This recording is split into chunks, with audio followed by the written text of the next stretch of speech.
Dyne ఇన్ బార్ pitch పై టాస్ గెలిచిన క్రికెటర్. పూర్తి వివరాలకు చదవండి రేపటి సాక్షి దినపత్రిక. రైట్ వెంకటేష్ గారు, ఈ రాజ్యసభ ఎంపీలను చంద్రబాబు నాయుడు గారు తనకున్నటువంటి అలవాటు ప్రకారం, తనకున్నటువంటి ఎప్పటి నుంచో వస్తున్నటువంటి ఆనవాయితీ ప్రకారం ఇలా కొంటే, అలాగే ఎమ్మెల్సీల విషయంలో కూడా ఇలాగే ప్రవర్తిస్తే వైఎస్ఆర్సీపీ పరిస్థితి ఏంటి? ముందుగా ఈశ్వర్ గారు, మీకు సాక్షి ఛానల్ కి అలాగే సాక్షి ప్రేక్షకులకి ప్యానెల్లో ఉన్నటువంటి ప్యానలిస్టులందరికీ కూడా వెరీ గుడ్ ఈవినింగ్ అండ్ నమస్తే అండి. మనం ముఖ్యంగా చంద్రబాబు నాయుడు గారు చేసేటువంటి ఇటువంటి అనైతికమైనటువంటి వ్యవహారాల గురించి మాట్లాడాలనుకున్నప్పుడు, గతంలో ఏదైతే భాజపా అధ్యక్షుడిగా ఉన్నటువంటి కన్నా లక్ష్మీనారాయణ గారు మాట్లాడినటువంటి మాటలు ఒకసారి మళ్ళీ మనం గుర్తు తెచ్చుకోవాలి. ఏంటంటే ఆయనకు ఉన్నటువంటి ప్రధానమైనటువంటి శత్రువు ఈ రాష్ట్రంలో జగన్మోహన్ రెడ్డి. కాబట్టి జగన్మోహన్ రెడ్డిని ఎప్పుడు అరెస్టు చేస్తారు అని 2014 నుంచి 2019 వరకు ఢిల్లీకి ఎప్పుడు వచ్చినప్పటికి కూడా రాష్ట్ర ప్రయోజనాలు కాకుండా ప్రతిసారి కూడా ఆయన జగన్మోహన్ రెడ్డి అరెస్ట్ గురించే మాట్లాడారు అని చెప్పేసి ఒక ఇంటర్వ్యూలో ఆయన ఇచ్చినటువంటి ఒక బయటను మనం ఖచ్చితంగా గుర్తు చేసుకోవాలి.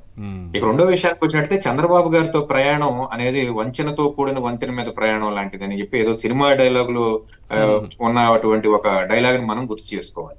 చంద్రబాబు నాయుడు గారి రాజకీయ ప్రస్థానం గురించి మాట్లాడాలంటే, ఈ రోజు ఆయనతో పొత్తులో ఉన్నటువంటి పార్టీలో ఉన్న నాదెండ్ల మనోహర్ గారి తండ్రి అయినటువంటి నాదెండ్ల భాస్కర్ రావు గారు చెప్పినట్లు, మొదటి నుంచి చంద్రబాబు నాయుడే వంచనతో కూడినటువంటి పరిపాలన కానివ్వండి, నాయకత్వం కానీ చేస్తాడు అని చెప్పేసి ఆయన చెప్పాడు. ఆయన గురించి ఇంకా దారుణమైన డెరాగటరీ కామెంట్స్ కూడా చేశాడు. ఆయన ముఖ్యమంత్రి గారి మీద ఇలా మాట్లాడకూడదు, కానీ ఆయన చెప్పినటువంటి ఒక మాటను మనం ఈ సందర్భంగా చెప్పాలి. చంద్రబాబు నాయుడు గారికి జేబులు కొట్టే వ్యక్తిత్వం అని చెప్పేసి. ఇప్పుడు ప్రజాస్వామ్యం జేబులు కొడుతున్నారు అనుకుందాం, ఆ వ్యక్తిత్వం ఉందో లేదో అది మనం వారు అన్నమాటే, కానీ ప్రజాస్వామ్యానికి జేబులు కట్ చేసేస్తున్నారు ఇప్పుడు. ఖచ్చితంగా అండి. ఇప్పుడు రెడ్ హ్యాండెడ్ గా దొరికిపోయి ఆయన ఈ రాష్ట్రానికి, ఆంధ్రప్రదేశ్ సపరేట్ రాష్ట్రం అయిన తర్వాత తెలంగాణ నుంచి పారిపోయి వచ్చినప్పుడు ఆయన చేసిన సాక్రిఫైస్ ఏంటంటే స్పెషల్ స్టేటస్. స్పెషల్ స్టేటస్ ని కేంద్రం స్పెషల్ స్టేటస్ అడగకుండా ఆయనకి గిఫ్ట్ గా రాసిచ్చేసినటువంటి పరిస్థితి కేంద్రానికి. అలాగే మీకు సిబిఐ ఉందే మాకు సిఐడి ఉంది, మీకు సిఐడి ఉంటే మాకు సిఐడి ఉంది అని చెప్పేసి అక్కడి నుంచి పారిపోయి వచ్చి ఇక్కడ జబ్బలు తెరిచినటువంటి ఒక పరిస్థితి. రెడ్ హ్యాండెడ్ గా మన వాళ్ళు బ్రీఫ్డ్ మీ అని చెప్పేసి ఒక ఆడియో బయటకు వస్తే ఈ రోజు కూడా దాని మీద ఎటువంటి చర్యలు లేవు. కరెక్ట్. వీటన్నిటిని దృష్టిలో పెట్టుకుంటే ప్రజాస్వామ్యానికి ఖచ్చితంగా జేబు కత్తిరేసే పరిస్థితి. సార్ ఒక మాట సార్, ఇక్కడ ఒక్క హామీ నెరవేర్చలేదు. సూపర్ 6 గాల్లోకి వెళ్ళిపోయింది. ఇప్పుడు వరకు నిన్నటి వరకు చేసిన అప్పే ఒక 15,000 కోట్ల రూపాయలు ఉంది. ఏ పథకానికి ఆయన డబ్బులు ఇచ్చినటువంటి పరిస్థితి లేదు. పైగా మళ్ళీ అమరావతికి ఒక 15,000 కోట్ల అప్పు తీసుకురాబోతున్నారు. సెప్టెంబర్ 3న మళ్ళీ 3,000 కోట్ల రూపాయలు అప్పు తీసుకురాబోతున్నారు.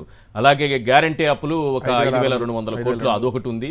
మొత్తం యావరేజ్ 17,000 కోట్ల పైచీలకు అప్పు చేసినటువంటి ఇన్ని వేల కోట్ల అప్పు చేసి ఒక పథకం ఇవ్వకుండా, కానీ ధైర్యంగా ఈ రోజు ప్రజలందరూ చూస్తుండగా వైఎస్ఆర్సీపీ రాజ్యసభ ఎంపీలను ఎమ్మెల్సీలను కొనేందుకు 100 కోట్లు ఖర్చు పెడుతున్నారు. అది 1000 కోట్లకు వెళ్తుందేమో తెలియదు, ఎంతమంది వెళ్తారని దాన్ని బట్టి.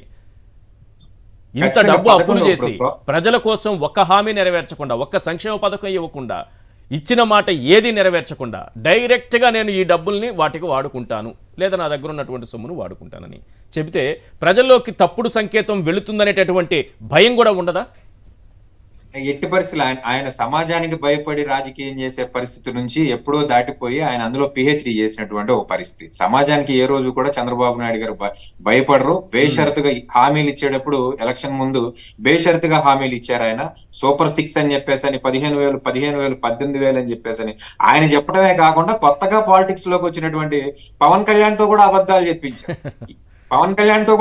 చెప్పించి ఈ రోజు పవన్ కళ్యాణ్ పూర్తిగా ఒక గంప కింద దాసేసి, ఎవరైనా బయటకు వస్తే నిన్ను చొక్కా పట్టుకుని అడిగే పరిస్థితి ఉంది కాబట్టి నువ్వు నాలాగా ఆ అద్భుతమైన అబద్ధాలు చెప్పలేవు కాబట్టి నువ్వు కొంతకాలం పక్కన ఉండే పరిస్థితి ఇలాగే ఉంటే మంచిదని చెప్పేసి ఆయనతో పవన్ కళ్యాణ్ గారు కూడా ఈ రోజు ఏం చెప్తున్నారంటే, నేను చంద్రబాబు నాయుడు గారిని చూసి చాలా నేర్చుకోవాల్సినటువంటి పరిస్థితి. నేను అక్కడికి వెళ్తాను అనుకున్నా.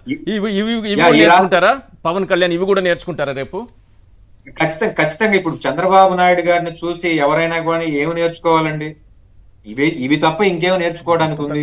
ఆయన ఏం చెప్తాడంటే, నేను విజనరీ, నేను బుల్లెట్ ట్రైన్లు వేస్తాను, అమరావతిలో ఒలింపిక్స్ పెడతాను, అమరావతి రాష్ట్రంలో నేను హాకీ కోర్టు పెడతాను, ఇలాంటి మాటలు చెప్పి ఆయన అధికారంలోకి వచ్చినటువంటి పరిస్థితి. ఈ రోజు ఎవరైనా సూపర్ 6 గురించి అడుగుతారేమో అని చెప్పేసి రాష్ట్రంలో రకరకాలటువంటి దాడులు చేసేటువంటి పరిస్థితి. ఈ రోజు అందరూ అనుకున్నట్లుగా జగన్మోహన్ రెడ్డి ఏదో ప్యాలెస్ లో ఉంటాడు, లేకపోతే బెంగళూరు వెళ్ళిపోతాడు అని చెప్పేసి ఒక రకమైన ప్రచారం ఆయన యొక్క మీడియాలో చేస్తూ ఉంటే, ఈయనేమో డైరెక్ట్ గా జగన్మోహన్ రెడ్డి నేరుగా ప్రజల మధ్యలోకి వచ్చేపాటికి ఏమి చేయాలని తెలియనిటువంటి ఒక పరిస్థితి. ఖచ్చితంగా జగన్మోహన్ రెడ్డి ప్రజల్లోకి వస్తే తాను తల వంచక తప్పదు. ఎందుకంటే 40% ఓట్ షేర్, సో దగ్గరగా 40% ఓట్ షేర్ అన్నటువంటి ఒక నాయకుడు ప్రజల్లోకి వస్తే అధికార పార్టీకి ఎన్ని సీట్లు ఉన్నా గానీ తలంచేటువంటి ఒక పరిస్థితి ఉంది. కాబట్టి అతన్ని ప్రజల్లోకి రానియకుండా మానసికంగా దెబ్బతీయాలి, పార్టీ పరంగా దెబ్బతీయాలి అనేటువంటి ఒక గూడుపుటానిలో భాగంగా చంద్రబాబు నాయుడు గారు ఈ రోజు 11 మందికి ఒక లిస్ట్ ఇచ్చేసారండి. ఆల్రెడీ సోషల్ మీడియాలో హల్చల్ జరుగుతుంది. పలానా ఈ ఎంపీ, ఈ రాజ్యసభలో ఉన్నటువంటి ఈ ఎంపీలు మా పార్టీలో చేరతారు, జనసేన పార్టీలో ఒక 2 చేరతారు, తెలుగుదేశం పార్టీలో తెలంగాణలో ఉన్నటువంటి కాంగ్రెస్ పార్టీలో కొంతమంది చేరతారు, లేదా బీజేపీ పార్టీలో కొంతమంది చేరతారని క్లియర్ కట్ గా లిస్ట్ కూడా ఇచ్చినటువంటి పరిస్థితి. ఇటువంటి ఒక పరిస్థితిలో జగన్మోహన్ రెడ్డి వాళ్ళు ఎవరు అనేది రేపు అక్కడికి వెళ్ళి కలిసి రాజీనామాలు ఇచ్చే వాళ్ళని బట్టి తెలుస్తుంది. ఇదేమో డైవర్షన్ పాలిటిక్స్ ఏమైనా కనిపిస్తోంది సార్ ఈవీఎం మీద ఇంత రచ్చ జరుగుతున్న టైంలో? ఇది కూడా ఒక రకంగా దీని పైకి తీసుకురావడం వల్ల రాష్ట్రంలో ప్రజలందరూ కూడా ఈ రోజు ఈవీఎంల మీద చర్చ జరిగేటువంటి ఒక పరిస్థితి. ఇటువంటి పరిస్థితిని ప్రజల నుంచి డైవర్ట్ చేయడానికి ఈయన తీసుకున్నటువంటి ఒక అద్భుతమైన నాటకమే ఈ రాజ్యసభలో ఎంపీల యొక్క కొనుగోలు. ఇప్పుడు ఒక ఎంపీనో 2 ఎంపీలనో 4 ఎంపీలనో కొంటే ఆయనకు వచ్చేటువంటి లాభం ఏముంటుందండి? శూన్యం. కానీ జగన్మోహన్ రెడ్డిని నేను దెబ్బతీశాను, జగన్మోహన్ రెడ్డి మీద నేను పై చేయి సాధించాను అని చెప్పేసి ప్రజలకి ఒక సందేశం ఇవ్వటం మాత్రమే ఆయన యొక్క ముఖ్య ఉద్దేశం. కాబట్టి ఈ కొనుగోలు వ్యవహారాలు, ఈ కొనుగోలు అమ్మకాల వ్యవహారాల్లో ఆయన ఆరితేరిపోయి ఉన్నాడు. కాబట్టి ఖచ్చితంగా ఈ కొనుగోలు జరుగుతుంది. వ్యవస్థలు సక్రమంగా పనిచేస్తుంటే, ఓటుకు నోటు కేసులు వ్యవస్థలు సక్రమంగా పనిచేస్తుంటే ఈ పరిస్థితి ఉండేదా సార్? మళ్ళీ అసలు ఓటుకు నోటు వ్యవహారంలో ఈయన పారిపోయి వచ్చాడు సార్. ఓటుకు నోటు వ్యవహారంలో ఆయన అక్కడే ఉండి నిజాలను నిగ్గు తేల్చండి, నేను సచ్చీలుని, నా యొక్క వాయిస్ కాదు అని చెప్పేసి ఆయన ఆ రోజు అక్కడ నిలబడి ఉన్నట్లయితే ఆ రోజే కేసీఆర్ గారు అరెస్ట్ చేసి లోపలేసేటువంటి పరిస్థితి.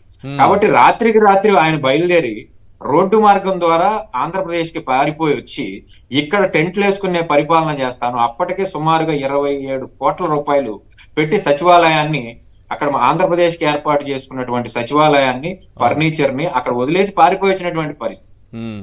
దీనిని మళ్ళీ ఆయన ఏం చెప్పుకుంటాడంటే, నేను ఇక్కడ మిమ్మల్ని అందరినీ ఉద్ధరించడానికి నేను రాత్రికి రాత్రి బయలుదేరి రావాల్సి వచ్చింది అని చెప్పేసి ప్రజలకు ఒక రకమైనటువంటి కలరింగ్ ఇచ్చి మళ్ళీ ఆయన ఏం చెప్పాడంటే, 2 రోజుల్లోనే నీకు సిఐడి ఉంటే నాకు సిఐడి ఉంది అని చెప్పేసి కేసీఆర్ గారి మీద జపలు చేసినటువంటి పరిస్థితి. కాకపోతే కేసీఆర్ గారు ఈ విషయంలో సక్సెస్ అయ్యారనే చెప్పాలి. ఎందుకంటే అప్పటి నుంచి ఆయన రాజకీయంగా తెలుగుదేశం పార్టీని క్లోజ్ చేసాడు. ఎక్సెప్ట్ ఎన్టీఆర్ భవన్ తప్ప తెలంగాణలో తెలుగుదేశం పార్టీకి ఉన్నటువంటి బలం ఏంటనేది ఈ రోజు సమాజం మొత్తానికి అర్థమైంది. దీని యొక్క కారణం ఓటుకు నోటు యొక్క స్కామ్ మాత్రమే. రైట్.